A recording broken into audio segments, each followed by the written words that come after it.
முதலமைச்சர் மு.க. ஸ்டாலின், அதிமுகவுடைய பொதுச் செயலாளர் எடப்பாடி பழனிசாமி மாறி மாறி புகழ்ந்து தள்ளிக்கிட்டாங்க. இதை நம்ம தேர்தல் கச்சேரியில பார்த்தோம். அடுத்ததா விஜய் என்ன பண்ணாருன்னு பாத்துடலாமா? இதுக்கிடையில நெல்லையில தாவேக தலைவர் விஜய் பிரச்சாரம் பண்ணியிருக்காரு. வழக்கம் போல திமுகவை ஒரு புடி புடிச்சுட்டாருன்னு தான் சொல்லணும். திமுக ஊழல்ல ஊறி போய் நாரி போய் இருக்குன்னு கடுமையா விமர்சனம் பண்ணியிருக்காரு. இன்னொரு பக்கம் மினிஸ்டர்ஸ் கொள்ளையடிக்கிறாங்க, இன்னொரு பக்கம் குடும்பமா சேர்ந்து கொள்ளையடிக்கிறாங்க. டாஸ்மாக்ல ஊழல், நகராட்சி துறையில ஊழல், இப்படி ஊழல் ஊழல், ஆட்சி முழுக்க ஊழல் ஊழல்லே ஊறி போய் நாரி போய் கிடக்குது.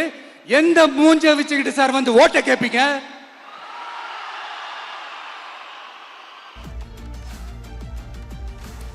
ஊறி போய் நாரி போயின்னு ரொம்ப ரைமிங்கா பேசின விஜய் அத்தோட விட்டாரா?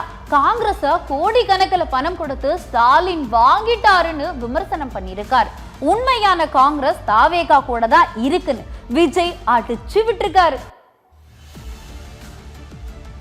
இந்த திமுக கூட்டணிக்கும் பாஜக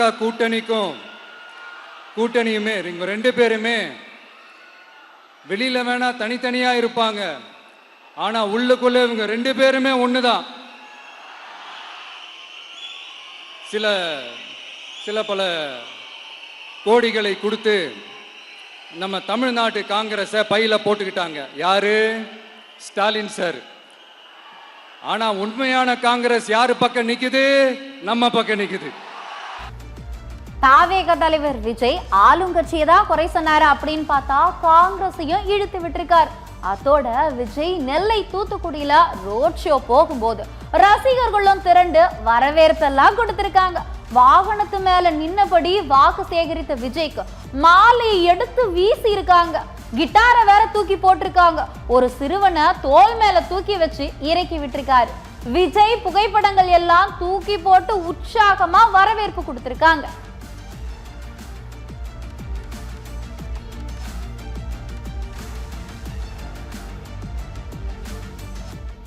விஜய பார்க்க மக்கள் கூட்டம் கூடிக்கிட்டே தான் இருக்காங்க.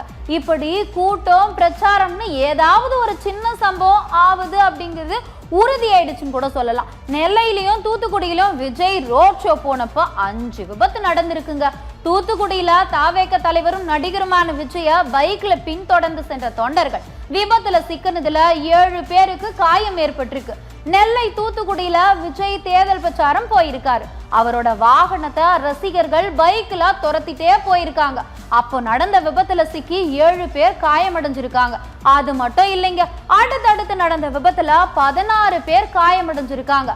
காயமடைஞ்சவங்கள மருத்துவமனையிலும் சேர்த்திருக்காங்க.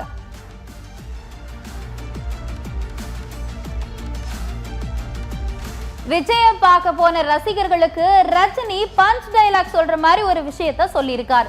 தேர்தல் நேரத்துல நடிகர் ரஜினிகாந்த் கொடுக்கிற வாய்ஸ் பேசு பொருளா இருக்கும் அப்படின்றது எல்லாருக்குமே தெரிஞ்ச விஷயம்தான். அப்படிதான் இப்பவும் ஒரு விஷயத்த பேசியிருக்காரு.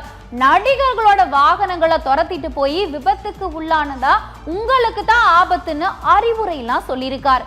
இளைஞர்கள் போதைக்கு அடிமை ஆகாதீங்கன்னு அட்வைஸ் எல்லாம் கொடுத்திருக்காரு. விஜய் கூட்டத்துக்கு போனவங்க விபத்துல சிக்கினது மனசுல வச்சுதான் சொல்லி இருப்பார் போல. நல்லதை யார் சொன்னாலும் கேட்டுக்க வேண்டியதானே.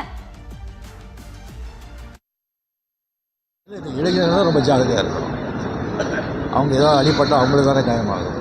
ஸோ அவங்க தான் வந்து ஜாகிரதையா இருக்கணும். முதல்ல படிக்கிற டயத்தில் படிப்பில் மட்டும்தான் அவங்களுடைய முழு கவனம் இருக்கணும். அந்த அந்த டயத்தை விட்டாங்கன்னு சொன்னால் அதுக்கப்புறம் வாழ்க்கையில் அவங்க ரொம்ப கஷ்டப்பட வேண்டியிருக்கும். அதை மட்டும் அவங்க மைண்டில் வச்சுக்கிட்டு படிப்பில் மட்டும் அவங்க கிவில் அவங்க சிந்தனை அவங்க எல்லாமே அதில் தான் இருக்கணும். முதல்ல உடம்பு ஆரோக்கியத்தை பார்த்துக்கணும்.